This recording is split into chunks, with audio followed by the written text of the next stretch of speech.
27. domeka honetan ikusten dugu, niretzat zaila esan dan irakurgaiak, ez? Irakurgaiaren otoitz egiterakoan, zailtasunak asko keukidotaz, jangoikoaren barri hau gaurkotzeko eta egunerotzeko. Hain gogorra diruditzi jangoikoaren berba hau.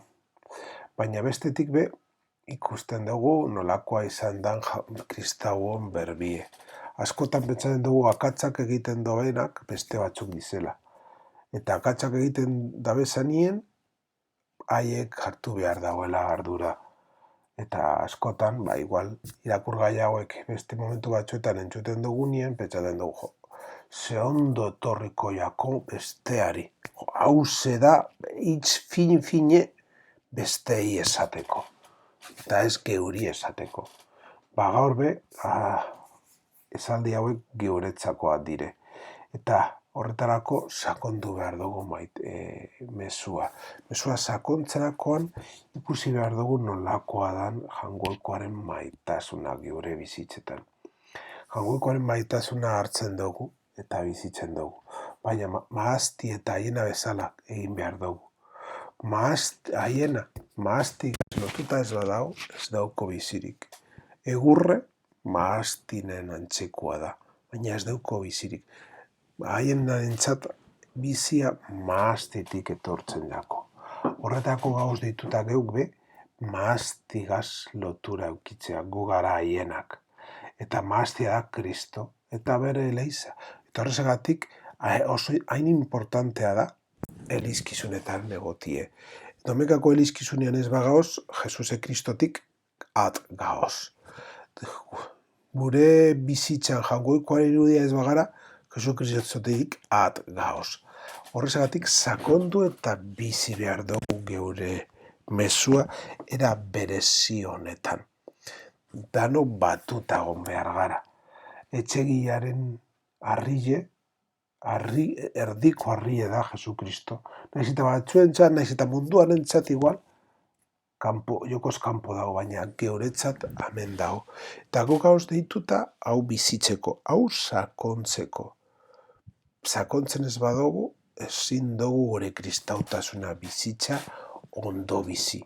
Gagoz deituta, jangoikoaren barri ona ondo bizitzeko. Eta horretarako, dekogu gaurko mesue hain importantia danez, eta hain ona danez. Eta horrezagatik bizi behar gara kristaulez momentu hau. Baina jangoikoaren maitasuna noraino llegatzen den. Egon zan mutil bat, Paolo eukan izena, eta oso eskatuta egoan bere ondoan bizi izan zen gazte, lizunkoi baten jokabide desegokia salata. Luzaroan ez eban ezer egin, eskua hartutako ebalakoan, baina gaztearen jokabidea onartu zineko bihurtu zanien, Paolo agana jo eta bere izaera aldatua eskatu eutzen. Nasai asko gaztiek Paolori jakinarazi utzon bere erregiaren babeslia zara. Eta bera zinok ezin eutzola eragotzi berak nahi eban bezala bizitzea.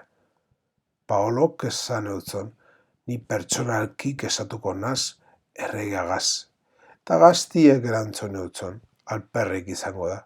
Erregeak ez baitu inoiz nitaz dauen iritzea aldatuko. Orduan, zutaz berba egingo deutzat jangoikoari, erantzun eutzon Paolok. Sortzaile jaure jangoikoa esan eban gaztiek errukitzu egia da niri ezer aurpegiratzeko. Paolok erabat armarik bari geratu zan eta beraz bere zaiakeran atzera egin eban. Handik gitzira ordera, gaztiaren ospia oso txarra bihurtu zen eta gaitxapen orokorra eragin eban. Paolok orduan herrieta egiten saiatu behar zebala erabagi eban. Baina gaztiaren etzera joiala, behin entzun eban, hauze da nire zen maitea, nire babesien dau. Paolok nasai egin zan. Eta gaztiaren aurrean ikusi ebanean ez eutzon ezer esan. Asteak galdetutzon, zertara etorri zara?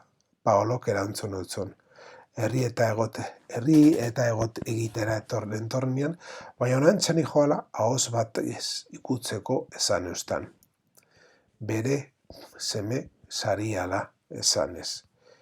Mutikoen aurpegia aldatu egin zan. Benetan deitu aldeuz bere semiak? Galdetu eban, baina ordurako Paolok ja Paolo joan zan. Urte batzuk beranduago Paolo Erroman egon zan, eta gaztia topo egin eban. Eta adizkiadaren bila etorri nazona, nire barriona zabaltzera etorri nazon dutzon Paolori.